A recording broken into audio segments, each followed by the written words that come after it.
Well, it is my good pleasure to introduce our keynote speaker for this event. As you know, the theme has been, or is, listed as Open Doors. And it's interesting as you go through the Word of God and you find that the Apostle Paul and the Apostle John and others talk about open doors. And God is able to open doors, and He opens them for a purpose.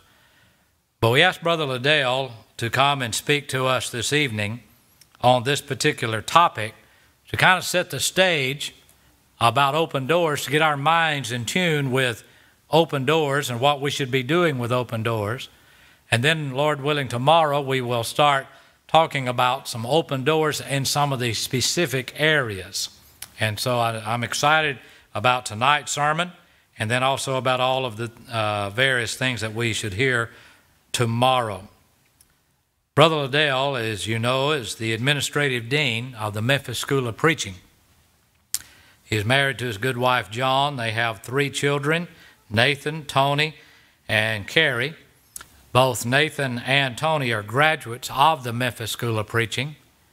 All of his children are faithful. And he has 7 grandchildren, and of course we don't have enough time to him to tell us about his grandchildren.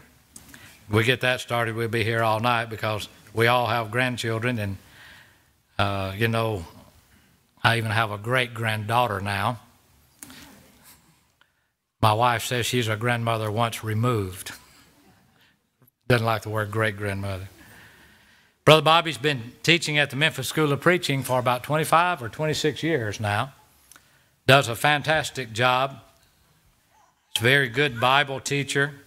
He's a good friend and a good gospel preacher. And as I mentioned, his topic tonight is open doors. And so we look forward to hearing what he has to say to us from God's Word tonight on the topic of open doors.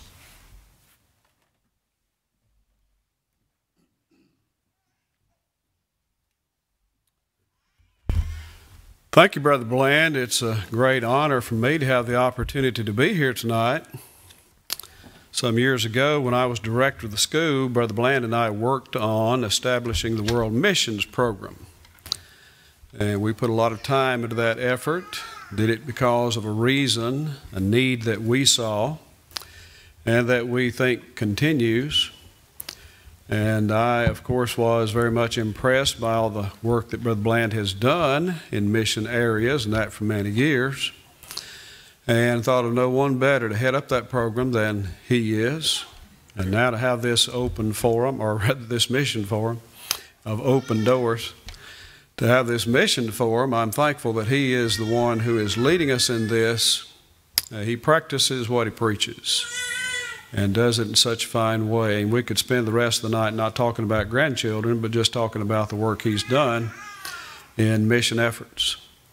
If you will open your Bible to 1 Corinthians 16:9, that will be our text for tonight. 1 Corinthians 16:9. For great door and effectual is open for me. There are many adversaries. We'll look at the context of 1 Corinthians 16:9. Of course, Paul is the inspired apostle who was writing to the church at Corinth. In verses 1 through 4, he dealt with the contribution taken upon the first day of the week, and that for those saints who were in need. But the early church was concerned not only about saints, but about all men who were in need, as Galatians 6:10 shows us. As we have therefore opportunity, let us do good unto all men, and especially unto them who are of the household of faith. And then in verses 5 through 9, Paul deals with his intent and his desire to travel, to come to see the brethren at Corinth, but he pointed out to them that he was going to go to Ephesus and there stay until Pentecost. For a great door and effectual is open unto me, he said. And he anticipated that great doors being opened, and it is about that great door that we shall study tonight. So when we look at 1 Corinthians 16:9, let us consider some key words here The first word is the word door. It means an entrance or a passageway. Of course, we understand that. But here it certainly includes and emphasizes opportunity. There is a door of opportunity. Then the word great. Great in the sense of blessings, or it might mean quantity.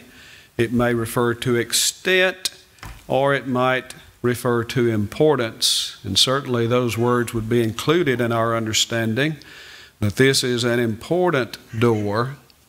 It is great in the fact of its far-reaching importance, great in the fact of its blessings that it offers. And then the word effectual is a word that means active or powerful. And we'll see that as we go through. But then the word opened.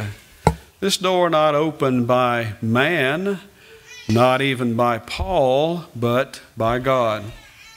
Acts 14:27 shows how God opened the door of faith to the Gentiles. Then 2 Corinthians 2, verses 12 and 13, when Paul came to Troas to preach Christ's gospel, he says, "A door was opened unto me of the Lord." And then Colossians 4:3, Paul prayed, or asked that the Colossians pray for him. He asked them to pray that a door of utterance might be opened, that he might speak the mystery of Christ. And so Paul was expecting a door to be opened, but it was not a door that he would open, but that God would open. But notice too, he said, there are many adversaries, and that is those who oppose the gospel message. They would try, if they could, to withstand the spread of it and the influence of it. And of course, that focus would then be upon the messenger, and that, of course, was Paul. So as we consider this passage tonight, we want to look at these 3 points, and that is, as brethren, we need to seek opportunities. As brethren, we need to see opportunities, and as brethren, we need to seize opportunities. We need to seek opportunities. And in thinking of this, I thought the first place, the place where we begin is prayer. We need to pray. One of the biggest drawbacks, at least as I have heard expressed by brethren when we talk about mission work, is that they have convinced themselves, or someone else has convinced them, that we do not have the resources, or we do not have the ability, or we do not have the opportunity, or maybe even that we do not have the responsibility to be involved in mission work. Now, admittedly, not every individual can pack his bags and head overseas and there do mission work. And it may be the case that not every congregation has the ability, at least at the present, they should work to have it, to involve themselves in a great way in mission work. But here's something that we all can do. We can do this individually, we can do this as congregations, and that is we can pray. We can pray for those open doors of opportunity. Matthew 7:7 tells us to ask and to seek and to knock. And if we ask, the promise is it will be given to us. If we seek, we shall find. But notice, if we knock, the door will be opened. And so in mission work, we need to pray. That is something that we all can do. I was preaching at a congregation, a small congregation, and it was in a rural area. We decided that we would have a soul-winning evangelistic campaign. This was a big undertaking for us. But we decided that we would do that. And so we got together and we planned and we prayed. We prayed at home. We prayed in the assembly. We prayed often. As James at 5:16 tells us to do, we prayed fervently for opportunities, for open doors that we might be able to reach others and to teach others, and we had a tremendous response to that campaign.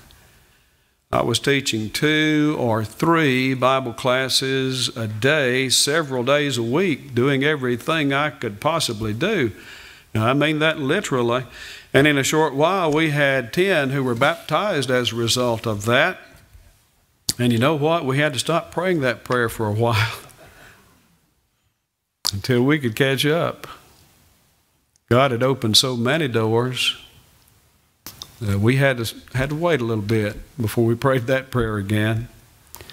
I learned something from that as a young preacher. Now, it ought to be the case that young preachers are teachable, as well as older preachers too. Sometimes that is not the case because it seems some know everything already. I took my grandson Anderson fishing. He's 8 years old. And so I was trying to instruct him on the way to fish. And so I told him, I said, look, if you will listen to what I'm telling you, this will help you. You can learn how to fish and how to do it in a better way. And so we all ought to be teachable. And as a young preacher, I learned something from this occasion. I learned that it is our part to pray for opportunities, to do so honestly, sincerely, faithfully, and fervently, and that it is God's part to hear and answer that prayer in the way that He deems best. The eyes of the Lord are over the righteous, and His ears are open unto their prayers, 1 Peter 3:12. And so God is the one who hears and answers prayers. In 1991, there was a group of us who went to Riga, Latvia, to establish the church there. And we had made as much preparation as we could make. And we had prayed fervently that the Lord would bless us with open doors of opportunity. So we made the journey and we got to the little dingy, dimly lit airport, the Riga International Airport. It was much smaller than this building. And there in the little dingy room with a bare bulb hanging down, we saw that there were 3 couples. And each couple had 2 of our names on a card. And so I went up to them. I said, here we are, and told them who we were. And I said, are you here to take us to the hotel where we've made reservations? We'd gone through a lot of trouble to make preparations, including reservations at the hotel. And they looked surprised and puzzled. They said, no, you're going home with us. I didn't know these people. Had no way of communicating with them. I didn't have an address, didn't have a phone number. I didn't even know their names. And here 2 of us going with that couple, and 2 with that couple, and 2 with another couple. And I thought, we won't even see each other until we come back to catch the flight to go home. And so I was thinking, we've gone to all this trouble. We've raised a lot of money. We put forth the effort, we've made the trip, here we are, and now we're going to be scattered, and who knows if we'll see each other again until we leave here. I thought, what a mess. But you know what? We'd been praying for open doors of opportunity, and God heard and answered that prayer. I just didn't know how He was going to do it. And so this couple had connections. They could get us into the schools, the colleges, the universities, no problem. Open doors to those educational institutions. And this couple had connections with the TV and radio people.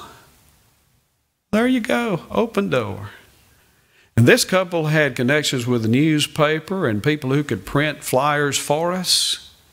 God had blessed us in such a wonderful way. Look at what God did. I never dreamed of it's being done that way. We had prayed for the open doors, and there they were. We just didn't recognize them, at least at the first. So I learned something from that. We ought to pray for opportunities and pray by faith, and then expect our prayers to be heard and expect that God will answer them in the way that is best. But be ready for whatever that way might be. But another important lesson I learned is we have to, if we're going to pray that prayer, be prepared for the doors to open. And when they do open, to go through them without hesitation, without fear, but to do so courageously and confidently. I tell the preacher students that if they will pray for opportunities to preach the gospel, and if they will do so, promising God that they're going to preach the gospel faithfully until they die, that I believe that God will open doors for them. Well, we've seen that happen hundreds of times, and we believe it will continue to happen that way. So we need to pray, but we also need to plan. Now, this is the most important work in the world. Don't ever lose sight of that. Preaching the gospel is the most important thing that ever could be done by anybody, and yet so many are flying by the seat of their pants, as we say. They've not made any plans. We cannot successfully and effectively carry out the work of the church unless we plan to do so. I don't know how it is where you've been, but I know that many places, many congregations have no concrete plans at all concerning evangelism, concerning mission work. Why are we so averse to planning the work? I have in many locations, not just where I've preached locally, but in many locations, encouraged brethren to sit down and make plans and to have goals and to communicate that with the brethren, the members of the church. And you can tell as soon as you start going down that road, their eyes glaze over and their minds go into neutral, and it's like you're talking a different language. Why is that? Why is it that we don't want to plan the work? This work is not going to happen accidentally. It is not the case that one day we're going to say, well, we never made any plans to reach the lost, but look at what happened. It is not going to happen that way. And so we have to make those plans.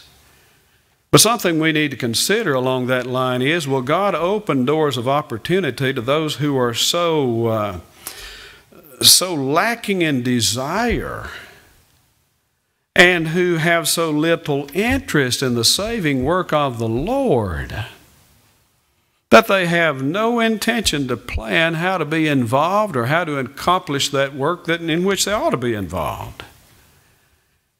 When I was a student at the Memphis School of Preaching back in None of Your Business, I was thrilled to see Brother Bobbitt, one of the Knight Arnold elders, stand up before the congregation, and he explained to the congregation how that there was a great opportunity afforded to the church, and that the elders had met and talked about that, and they had decided that the church was going to take advantage of that opportunity and do that work. And then he said, we don't have the money to do it, but we're going to do it. And we'll trust that God will provide. What a great example to me as a young preacher. What a great example of faith.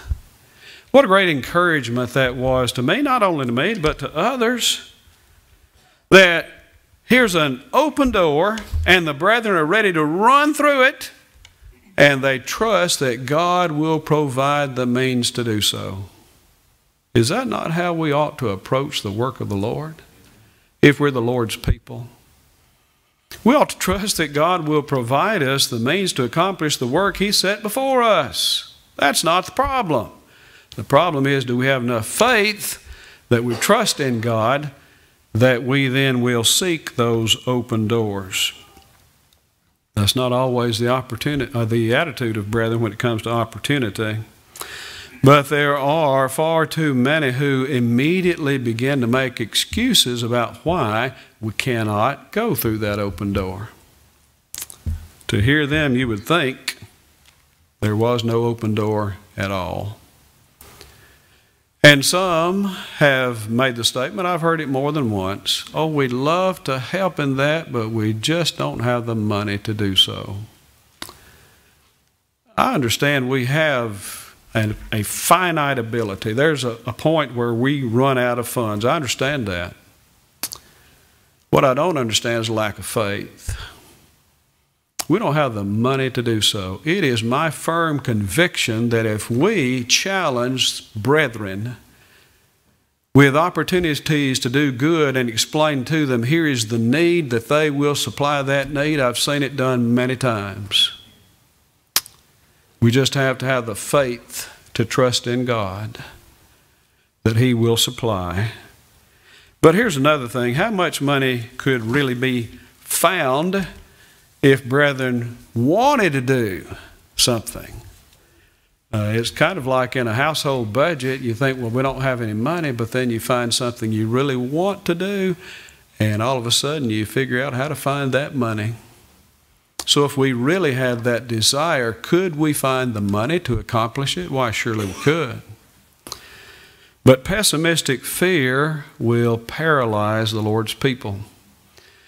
The old saying is, success comes in cans, not in can'ts. And how true that is. We have to have the attitude, we can do this. This is the work of the Lord's people, and the Lord will bless us in doing it. 2 Timothy 1:7 tells us God's not given us the spirit of fear, but of power and of love and of a sound mind.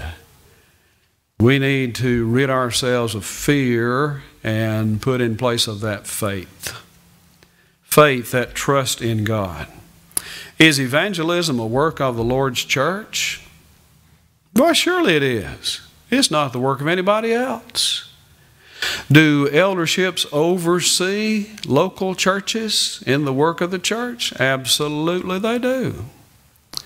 Then elderships must lead congregations in evangelism. When you read John 10 about the Good Shepherd, especially verses 37 and 38, Jesus points out He is the Good Shepherd. He points out, my sheep hear my voice, and I know them, and they follow me. You see, the shepherd's out front. He's not behind the sheep pushing them along or waiting to see which way they're going to go and following them. He's out front, and the sheep follow Him. So the shepherds of congregations must be leading us in evangelism, in mission work. And we must not let our lack of faith hinder and punish the poor missionary and his family out in the field.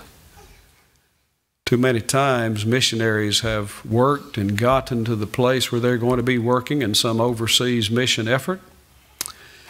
And then they get a cold and impersonal letter that says, after January the 1st, we'll no longer be supporting you. And so now they've got the challenge on top of everything else to raise the money that they've lost, if they can. And that sometimes puts them in a very difficult situation. We ought not to do our brethren that way. The missionary's job is challenging enough. Have you ever raised funds for a work? I have. You know then how that goes sometimes. But the local church needs to be led by the shepherds, that we may, in making those plans, plan to be successful in evangelism. But then we need to prepare. Paul wrote, 1 Corinthians 16:2, that there be no gatherings when I come. And the purpose was they would ahead of time make those preparations so that when he came, everything would be ready. But without proper preparation, this would not happen. And so it requires preparation for us to be involved in going through the open doors that God will provide for us. How many congregations, though, prepare themselves to encourage and to support mission efforts? I've been blessed indeed to be involved with a number of congregations who have been very mission-minded, and I'm thankful for that. But I know that's not always the way it is, sadly. Some are so focused internally that they can't see beyond four walls. It's all about us and here and nobody else and nowhere else. And those who are so focused do not look for those open doors. They've lost sight of a lost world and the need even to pursue the salvation of those in it. And so we might consider, why is this? Is it a problem of a lack of blessings? Has God not blessed us sufficiently that we can accomplish His work? Oh, that's not it.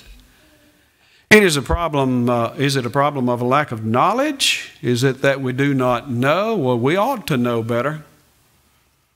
Or is it a problem of a lack of compassion? What if we were the ones who were lost? We were wanting someone to come. As Brother Bland was told by a lady, was that in Russia? Where she said, we're glad you came to teach our children. We have no one else to come. What if he hadn't gone? Is it a lack of compassion? Or is it the love of the world and the things of it, 1 John 2:15 through 17, that has robbed us of our faith, at least practically so? So we need to prepare, but then we need to preach. Open doors are there that we may enter and preach the gospel in word and in deed, and no amount of praying and planning and preparation will take the place of preaching the gospel. It will further that cause, but the ultimate end is that we preach the gospel. The power of God unto salvation, Romans 1:16. Jesus said, go ye into all the world and preach the gospel to every creature. He that believeth and is baptized shall be saved, but he that believeth not shall be damned. Mark 16:15 and 16. The word go is a word that indicates movement. It may mean to go in leading, it may mean to go in following, but the idea is that you are to pursue or to continue a journey. So we've got a purpose in mind, we've got a place in mind as we travel, taking the gospel. That doesn't mean a geographic location. We're looking beyond that to heaven. But to do that, to get there, we've got to go and preach the gospel. So it said, go. Go ye, first spoken to his disciples, of course, but we have the responsibility today as God's people to take the gospel to everybody, whether it's the next door neighbor or the person across on the other side of the world. Go ye into all the world. That doesn't leave out anybody, anywhere. It includes everybody. John 3:16, God so loved the world, He wants everybody to be saved. And thus He wants us to go and to preach the gospel to every creature. But notice what we are to do. We're to preach the gospel. That is the good news of salvation in Jesus Christ. What a wonderful blessing. What a tremendous joy that is to be able to help someone to come from darkness to light. Not because it is our message, we're just messengers, but because it is the message from God. And that is what we are to preach, the good news of Christ. And so we need to seek those opportunities, but then as brethren, we need to see the opportunities before us, and we need to ask ourselves, what is it that we see? We can see the problems. That is not hard, is it? We can see the problems. Can we see the solutions? I was blessed to have the opportunity to know Brother Ira Y. Rice, Jr., who attended here until his death. I was blessed to have the opportunity to work with him as he was the missionary of the congregation where I was the preacher. And I was blessed to have the opportunity to go with him overseas on a number of occasions. I've never seen a man who had more optimism. Sometimes I didn't share that optimism with him, but I learned to do so. It was amazing to me. There was no problem that arose that he became flustered about that problem and didn't know how to handle it. Why, we just overcome that problem. That's not a big deal. Was it you that he told they needed a car? Somebody needed a car. And when Brother Bland began to talk to him about that, Brother Rice said, we just need one car.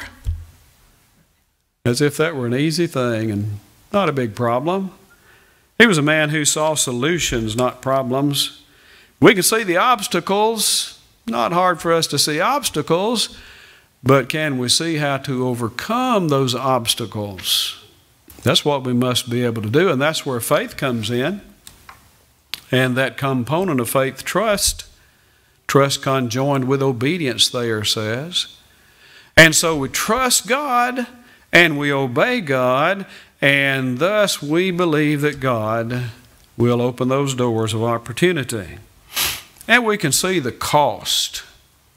It is invariably the first question that brethren ask. How much is it going to cost? I understand that. I know we have to know that and have to work with that, and that's a good question. It's not the only question, but it's a good one. We can see the cost, but can we see the benefits? Can we see the cost if we don't go through that door? I have learned we can never outgive God. 2 Corinthians 6 through 8, if we sow bountifully, we'll reap bountifully. But then in verse 8, God is able. He is able, and notice the alls in this verse, all grace, all sufficiency, all things, that ye may abound in every or all good works. We don't need to worry about that part.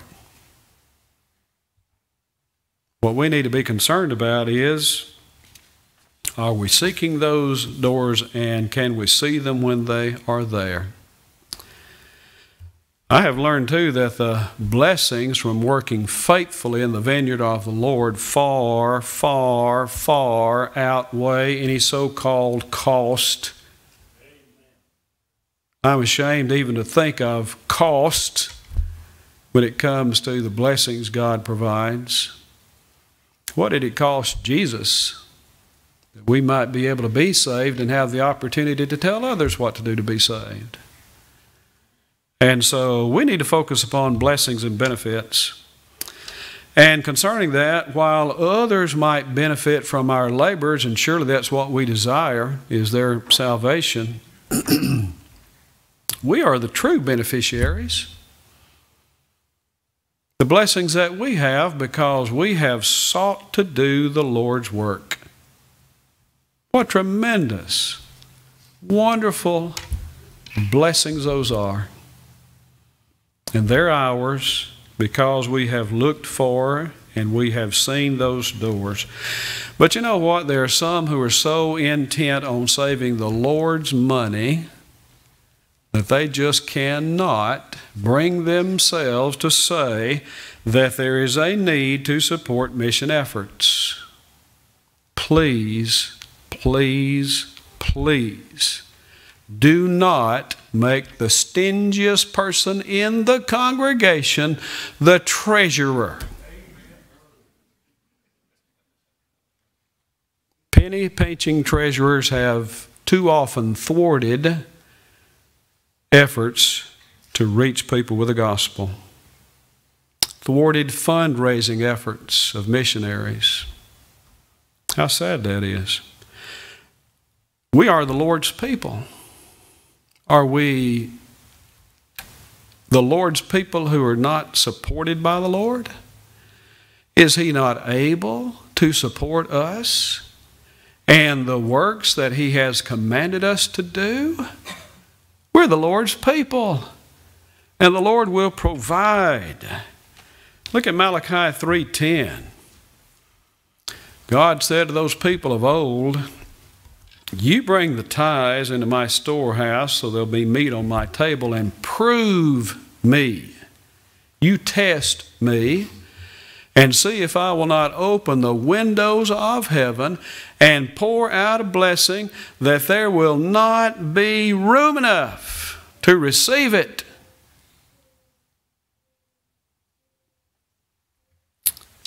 Or is the main problem that we're so intent on caring for buildings that we've lost sight of people?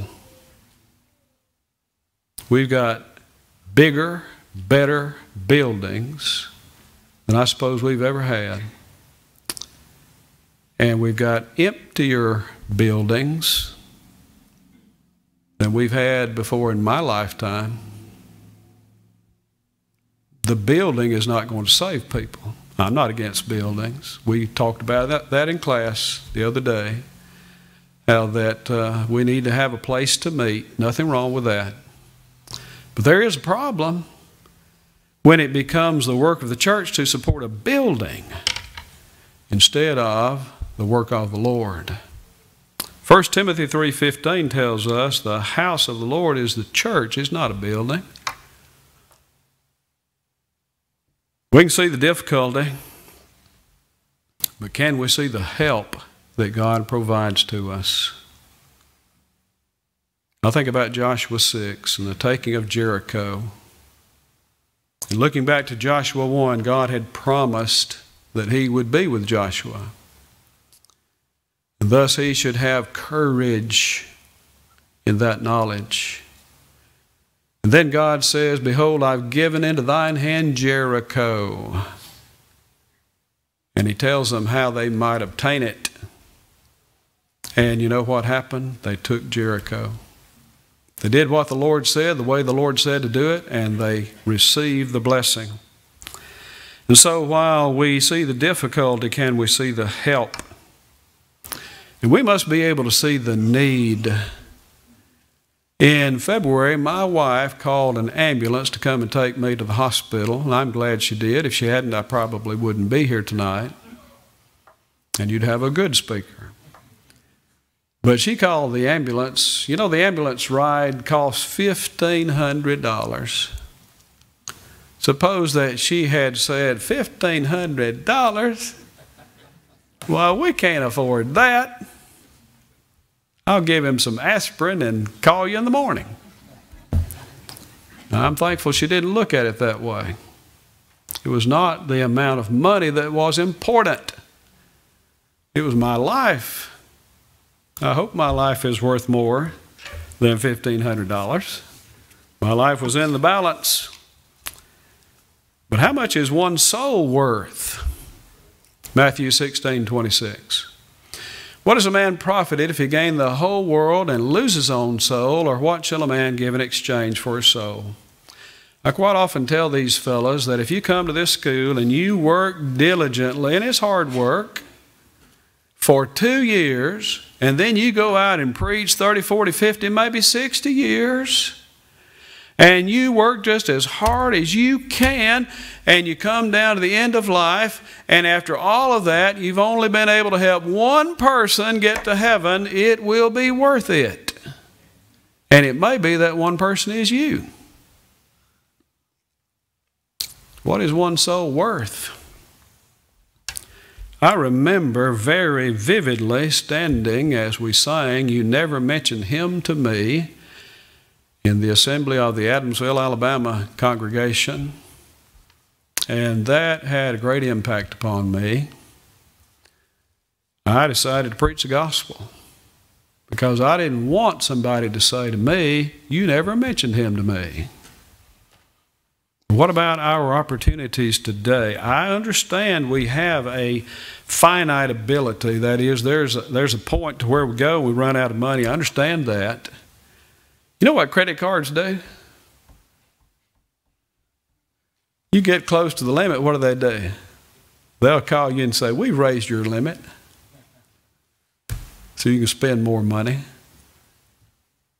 At least that's what I've been told they do.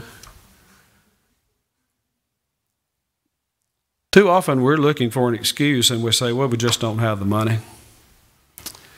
While we may be finite in our ability, we serve an infinite God. And everything belongs to Him. He can utilize that to serve His purposes. And Hebrews 13:5 says, let your conversation be without covetousness, and be content with such things as you have. For He has said, I will never leave thee nor forsake thee. Verse 6, so that we may boldly say, the Lord is my helper, and I will not fear what man shall do unto me. So God will help us. But we have to be able to see our responsibility too. Paul wrote to Timothy and said, the things that thou hast heard of me among many witnesses, the same commit thou to faithful men who shall be able to teach others also, 2 Timothy 2:2. We have a responsibility. I'm thankful to be a gospel preacher because I'm thankful somebody taught me, and I know what that meant to me, and I want to be able to teach others that they might be saved as well. Do we see our responsibility? Have you ever heard somebody say, when talking about evangelism or mission work, well, we pay the preacher to do that? Have you ever heard that? Now, in Alabama, this means yes, and this means no. Have you ever heard somebody say that? Oh, I've heard it many times. Yeah. What they're saying is, I don't want to be involved in it. I don't want to do anything. I don't want it to cost me anything. We pay the preacher to do that. How sad that is. That someone would take that approach to serving the Lord. So we have to be able to see God's will, God's way, God's wisdom. Is this God's plan? Yes. Will it work? Yes. Will God help us to do it? Yes. Then why are we so reluctant to get involved, or why are we so eager to bail out the first bump in the road? You know, coming up Forest Hill, you come to a big rough spot, and then there's this big dip in the road right by the bridge on the right side. I don't go that way. I come in the middle or on the left. But there's some folks, when they hit a bump in the road, they're ready to bail out. Yeah, we tried it. It didn't work. Not ever going to do that again. We're going to focus on the work here. If we want badly enough to accomplish the will of God, the sky is the limit. Look at what we with God can do. But we need to seize the opportunities before us. Consider the population, 7.8 billion. I checked it last night. 7.8 billion, that is a lot of people. In Tennessee, about 7 million. In Memphis, in Shelby County, almost a million people. A lot of folks. We've got a lot of work to do. We're to do it. Sometimes we look at the work and it becomes so big in our eyes we can't see anything else. Can't see God, can't see heaven. Because we've got this huge thing before us that we don't think we can accomplish. Each of those people has a precious soul. But how can we ever reach so many? Colossians 1:23 tells us that in the first century they went out, as Jesus said, to preach the gospel to every creature. So why can't we do that today? I'm thankful for these men who are here to become gospel preachers. We need so many more. Sometimes people criticize and say we've got too many preachers in America. We need more preachers in America. We just need more to go other places as well. We need more gospel preachers. But consider the time. Time for us is short, James 4:14. It's like a vapor, appears for a little while, then vanishes away. Time will end one day, either by death, Hebrews 9:27, or the Lord's going to come back, Matthew 24:36. So there's an urgency to this task. We've got to seek the opportunities. We've got to see them when they arise, and we've got to seize them that we may take advantage of them. the Memphis School of Preaching encourages men to go into the mission field. A brother from a publication that leans far to the left called me one day some years ago. We wanted to know where all our gospel preacher graduates had gone, and I said, I don't know. I don't have a list. We don't keep a record of that. Well, he was intent on knowing that, and so I said, I've got an alumni directory. If you've got the time and the patience, we'll go through it, and we did. And there was a large number of the states where we had preachers. I think he thought, Tennessee, Alabama, Georgia maybe, Mississippi. Large number of states and a great number of foreign countries. He was surprised. I have to admit, I was a little surprised. And I was impressed by that. Thankful for it. I got the idea that he wasn't as happy as I was. I think he thought it would be a far less number, and I think that may have suited his purpose. But regardless of that, we encourage men to go and preach to everybody, everywhere. And we're not boasting in saying that. We need more students. We need more students in the mission program. Why don't we have that? Why don't we have more interest in that? Why is it not the case that brethren are calling us and say, we want to help in that? Some do, not nearly enough. Why is it not the case that brethren are saying, hey, we've got a man here, we think he'd be a good candidate for that program? I mentioned Brother Ira Rice some years ago. I guess that was back in the 50s, was it? 50s? Brother Rice wanted to go into India and take the gospel there, and there were a few Christians here and there in India, but not many. And he had a lot of trouble getting a visa, and he finally got one, but it was so limited he couldn't go and stay long, and so he's trying to figure out how to get the gospel to the nation of India. He was going to Kabul, and on the way he got sick. He got so sick he just couldn't continue, and he stopped in Calcutta. And on a bus in Calcutta, he heard two ladies speaking in English, and one of them was an American, one a Canadian, and they were talking about getting visas to go to India, and one of them had had a lot of trouble. She was an American, but the other had no trouble at all. She was a Canadian because of that connection through the British Empire. And so Brother Rice overheard that, and he said, there's what we can do.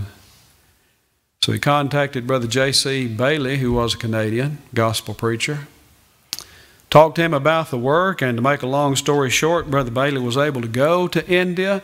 There he had a great work, converted many. Among them was Joshua Gautam, and his son just graduated. And Brother Gautam, through his work and God's good providence, has been able to reach more than 1 million people, 2 million people, with the gospel. God opened a door. But you know what? Brother Rice was looking for that door. What if he hadn't been looking? God opened the door. Brother Bailey was able to go through it. Brother Rice couldn't go through the door. But Brother Bailey was able to do so. There might be an Ira Rice sitting in this audience tonight, or a J.C. Bailey, a man who can see the opportunities and seize them, not for his glory, but for God's, for the salvation of others. But he has to have that faith, that trust in God, that God will open the door. So we need to seek opportunities, we need to see them, and we need to seize them as well. Again, I am firmly convinced that if we will do our part, God will do His. It may be in a way we didn't expect, but it will be the way that is best, because God's way is always the best way. I don't have to worry about that part. All I need to do is concern myself with being faithful and fervent in my service and trusting God, looking for those open doors, and when they open, be ready to go through them. It may be there's one here tonight who's not a member of the body of Christ. Here's an open door of opportunity for you tonight. Believing in Jesus, if you'll repent of all past sins and confess your faith in Him, you can be baptized tonight to have your sins washed away, Acts 22:16. We'll be glad to help you. It will take but a few moments, and everything is ready if you are. Or it may be that you've done those things, but you haven't continued faithfully, maybe even in this area that we've talked about tonight. Why not come back to the Lord and begin to serve Him faithfully, that your life might be blessed and it might be a blessing to others. And again, we'll be glad to help you. If that's your desire, won't you come while we stand and sing?